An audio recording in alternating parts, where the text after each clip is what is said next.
Good afternoon, Santa Clara. I'm Mayor Lisa Gilmore. Thank you for joining us today on Mayor at Noon. Our show focuses on how the impact of COVID-19 has affected our community and how the City of Santa Clara continues to respond. You'll have an opportunity today to ask questions live. The county continues to make progress with COVID-19 vaccinations. And as we slowly and safely reopen, we are starting to see our youth and families getting outside and enjoying recreation and sports. I am excited to have Mike WALKE, Board President of the Police Activities League, known as PAL, here with us today. Welcome, Mike. Thank you. It's nice to be here. It's really a pleasure to have you. Mike has been such an outstanding member of the Santa Clara community for more than 20 years. He has made a tremendous impact on youth sports in Santa Clara. And I didn't even know this. Through his coaching, Mike led football and baseball teams at Santa Clara High School to many victories. And we only want to talk about the victories, right? He has also coached Santa Clara Youth Soccer and he's been a coach in the Santa Clara West Side Little League. And like me, he served as a city's Parks and Recreation Commissioner for 8 years, supporting parks and recreation programs in Santa Clara, such as the Arts and Wine Festival and the 4th of July celebration and all kinds of activities in our city.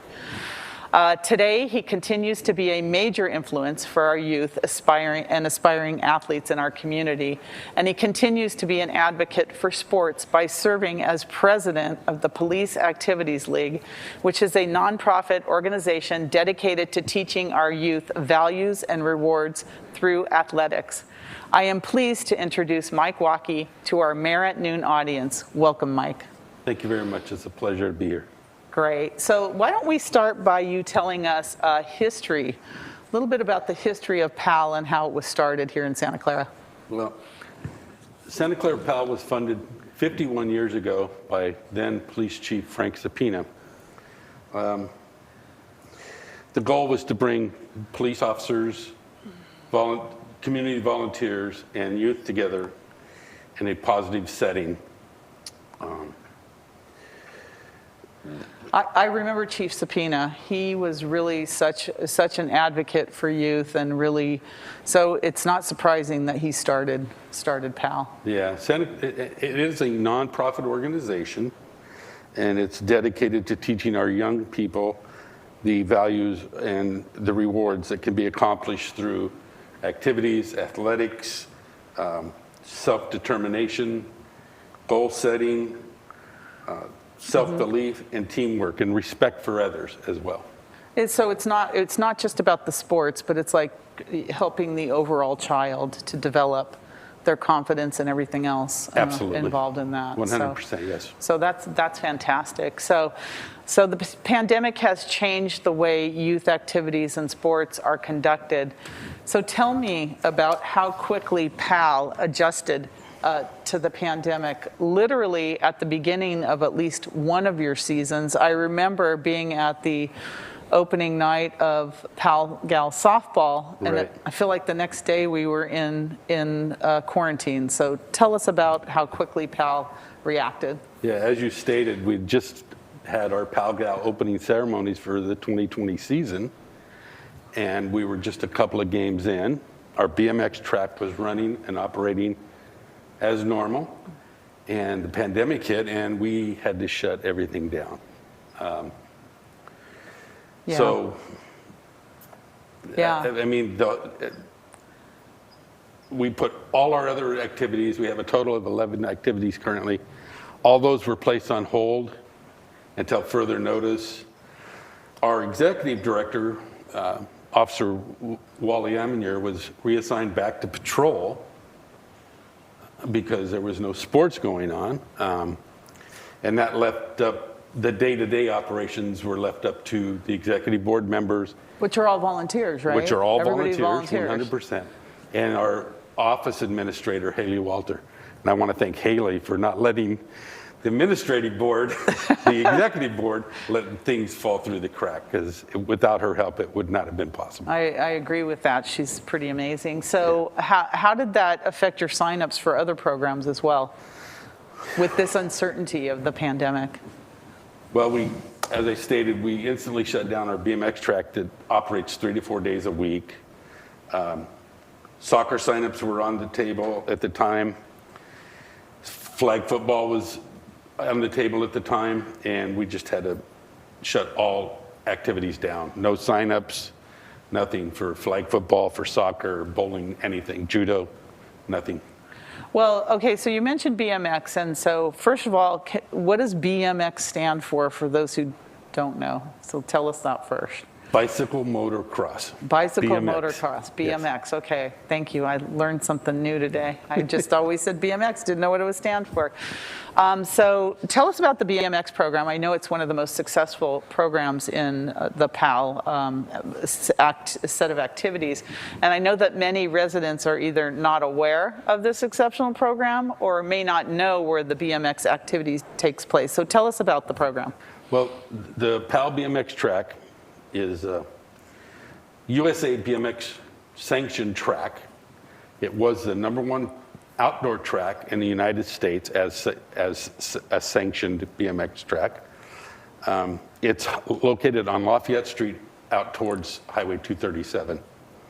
So it's on like that mini mountain out there, right? Yes. On top of the mini mountain. Yes, Okay. it's within that little pocket there. And it's amazing to see what happens up there and how many children and adults go through there. Right. It's a great facility. You said the #1 track in the United States?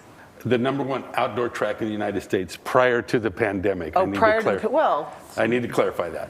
prior to the pandemic. Yes. So but that's pretty amazing for having that particular program here in the city. And is that a big income generator for PAL as well? It's our largest generator for income as an activity. We have 3 wonderful people up there, Nick, Marissa, and Joey. They are the track operators for PAL. And through their leadership and their determination, they've made outstanding quality improvements to the track, which led it to become the #1 outdoor track in the United States.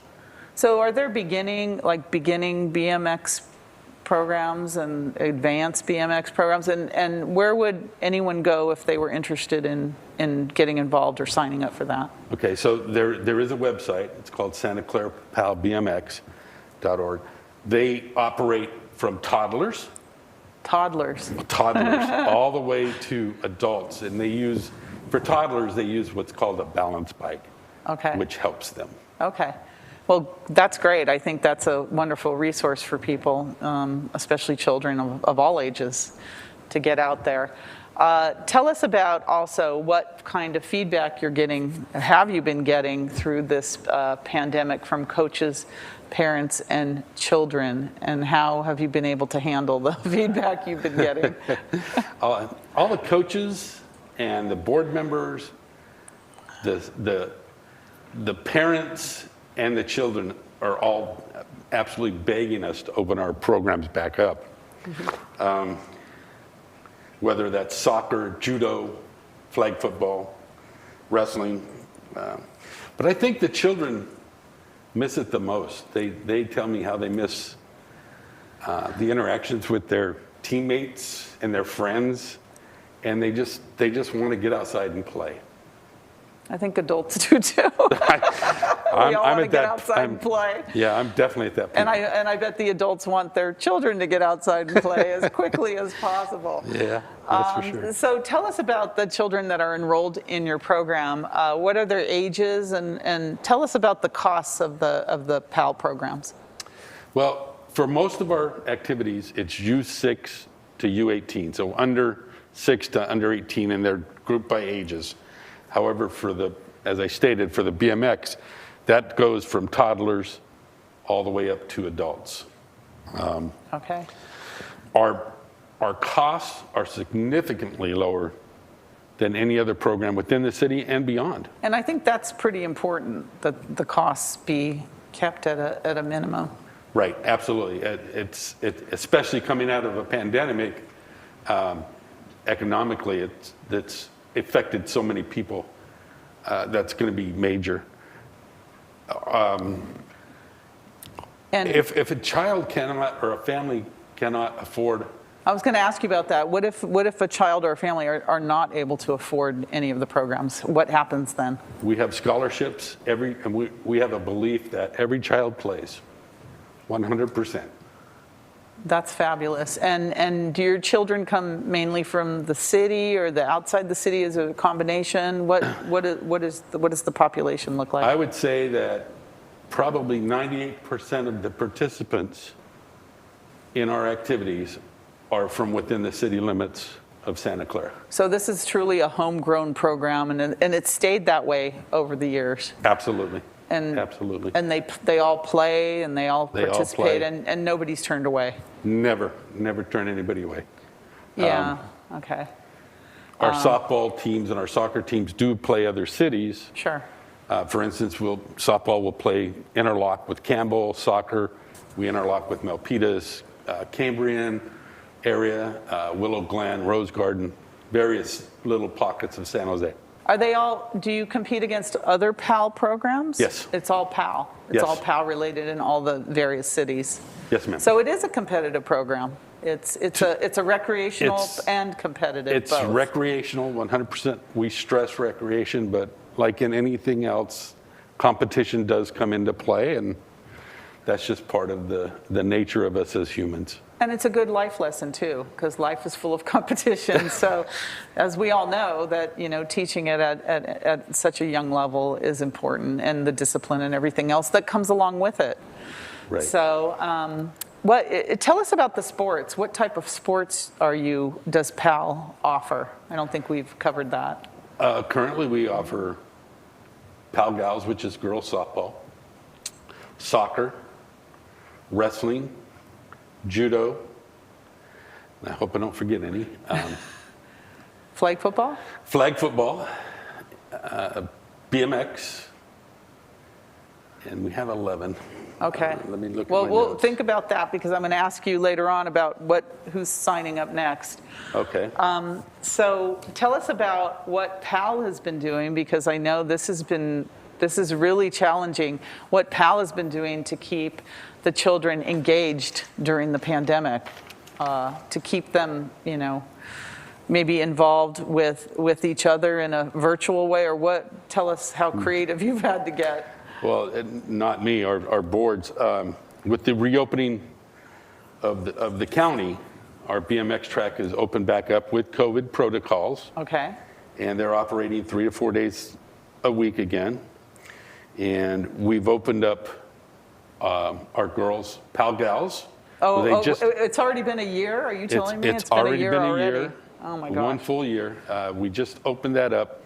But we're not allowed to do face-to-face close gatherings, as you know. So our outstanding softball board came up with an out-of-the-box method or means to have an opening ceremony.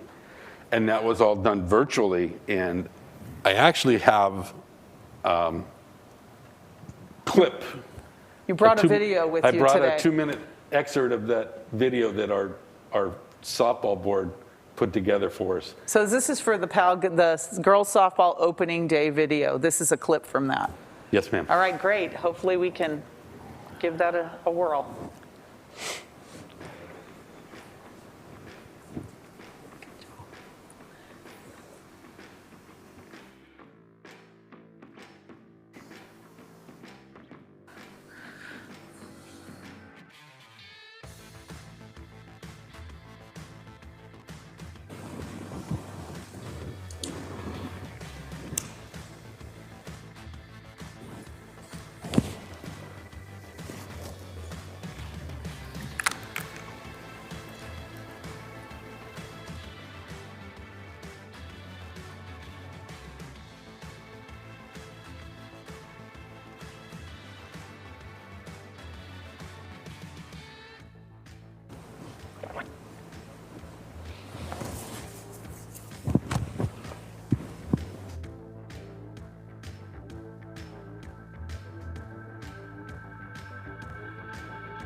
Bravo, that was great. Thank I know you. that's just a small clip, and I think I saw the full clip on your website, Yes. PAL website, if you want to see, because there's introductions from the chief of police and Officer Wally, the director, and others. I love the well. banners of each of the teams. I like the Hurricanes. Yeah, that's a great one. They're pretty creative, and that's nice that they're involved like that. So good job. And all the board of directors, everyone's in a volunteer position. Is that correct? PAL is 100% volunteers. We Yeah. do not pay anybody other than our office assistant and a part-time employee at the BMX track. And I know that some of the board members are coaches themselves. Their kids are all grown, but they still have such a love and a dedication to the community and helping the children. They're still so involved. It's really a passion and the volunteers are just, their hearts are all in it. Oh, absolutely. We have many coaches that continue to coach even after their children age out, and they bring back their children Yes. to help them coach. Their children and their grandchildren are coming back through the program. Exactly. Now they're coaching their grandchildren. It's really nice to see. So please thank all of the coaches and they're wonderful the board people. members as well. So what signups are happening next? What happens next? So our next signups, on May 1st, we're going to open up soccer signups. Okay, soccer's a popular sport. Soccer is a very popular Right. sport. We typically have about 450 children here in Santa Clara alone. Total program, which encompasses what's called Metro PAL soccer, is about 2,500 kids. And we're looking into flag football right now. Okay. And what we can do there. But as you know, we can only do outdoor sports at this time. Right. And so for those like me, I'm a soccer mom and my kids are grown, they don't play anymore, who really want to catch a game, or if you want to catch a softball game, I know the girls are playing at Central Park. Is that where they're playing? If you want to catch a softball game? Go watch it. I encourage it, especially the younger girls. It's just amazing. Saturdays, Sundays, Tuesdays, Thursdays. We had to open up the days that we actually play because of COVID rules. So we've opened up the days and evenings that we play, because we typically did not play in the evenings, but we have to now, just so we can get a season in. So if you're taking a stroll through Central Park and you see, just catch a game if you can and support the girls. And then soccer will be playing probably at the youth soccer park or our new Reed Street soccer facility. We plan to use both facilities Great. Central Park as well. And Central Park as well. And those games will be played Saturdays typically.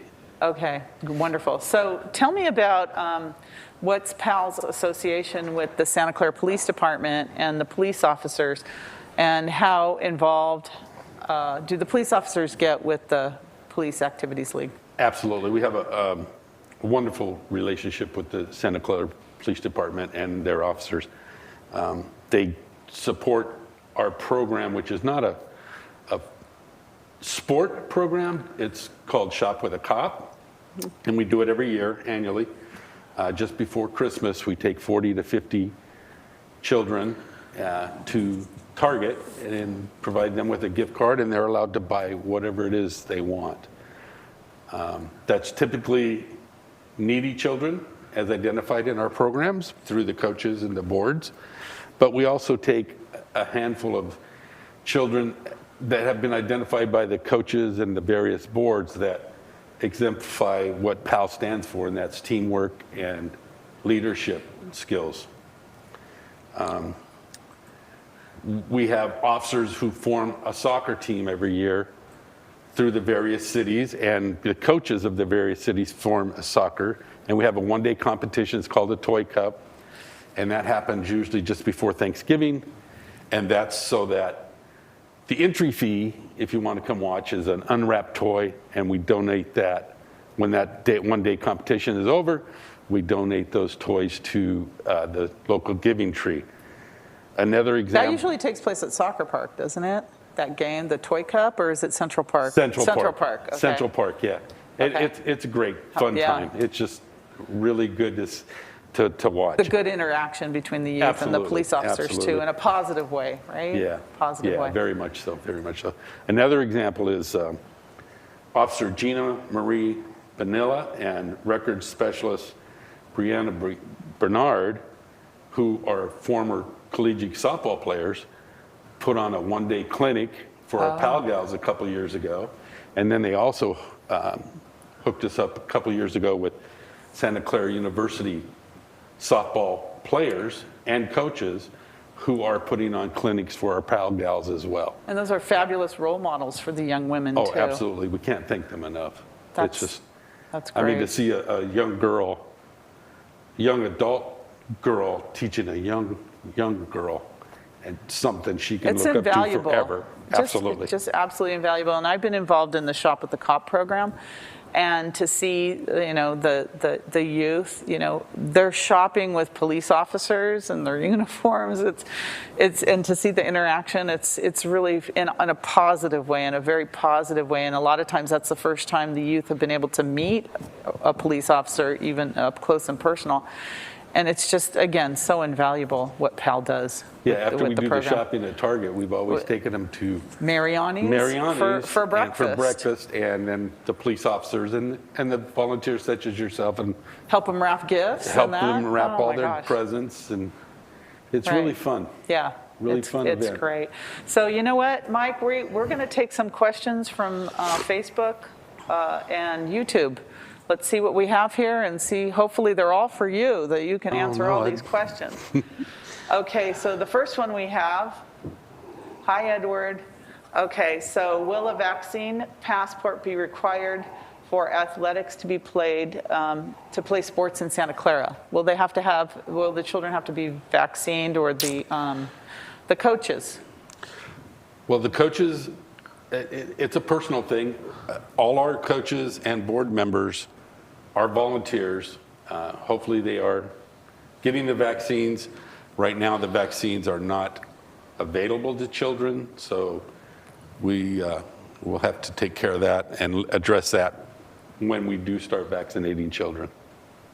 Okay, let's see.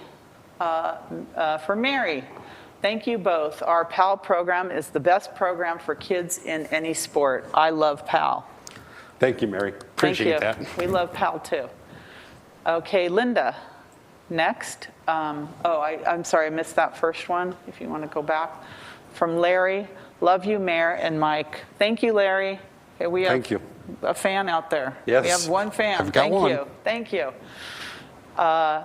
Linda, I volunteered at PAL, wrestling in the 90s. Oh, she Yes. volunteered. We have female wrestlers. We open it. Did up she to- volunteer as a wrestler, or was she a volunteer with wrestling? We'll have to ask you, Yeah. Linda, about that. From Chuck. Hi, Chuck. Hi, Two Chuck. good friends. Miss you both. Thanks for taking care of my hometown. Thank you, Chuck Blair. We miss you We definitely miss you, Chuck. as well, and I know he volunteered as well. So thank you, Chucky. All right. So I have a few questions before we end this, Mike. Besides athletics, you talked about some of the other programs that PAL is conducting in the community. So you talked about Shop with the Cop and some of the other programs. Yeah, another program we support is the Santa Clara Police Explorers. Those are high school students who are expressing or want to look at law enforcement as a career. We purchase all their uniforms because they have The to whole have Explorer program? the whole Explorer Wow, program. it's an amazing program. An officer leads them, but we help support those high school kids by purchasing their uniforms. They have to have 2 or 3 full dress uniforms. I remember Officer Bill Davis was in charge of the Explorers for huge, years huge, and years, yeah. right? Officer Davis is the one that got me involved in all this Yeah. 20 years ago. Yeah, he did some incredible work for PAL. And what else do you have? We have the Shop with a Cop, Right. 20 to 40 kids. In addition to that, every Christmas, typically a few days prior to actual Christmas, December 25th, we deliver 20 to 25 full meals, holiday meals, with wrap presents to needy families within the city. you literally bring them Christmas, We right? bring them Packages, even trees too, Even at trees. some point, right? Yeah, and that's an outstanding way that the police officers get involved. They run interference for us Right. because it's usually a caravan of cars delivering this So stuff. they open their door and they get the tree, the packages, the full meal, the whole 100%. thing. It's that is pretty, and it's all with volunteers. Yes, ma'am. Wow, And amazing. that's typically December 24th. Right, and that's at a time I know everyone's so busy, but you're still able to bring all these people together and our police officers to do that. Yes. I think I don't think a lot Phenomenal. of people know about that. So tell us, how does PAL generate revenue to do all the things that you do? The shop with the cop, the packages, the food, the sponsoring scholarships for the children to play athletics? Our biggest fundraiser is our annual golf tournament. Okay. And that we are going to have, because it is an outdoor sport, we are planning, we couldn't have one last year, we are planning one this year. We're keeping it all local. We've come up with a very creative name. It's going to be called the Santa Clara Prune Cup.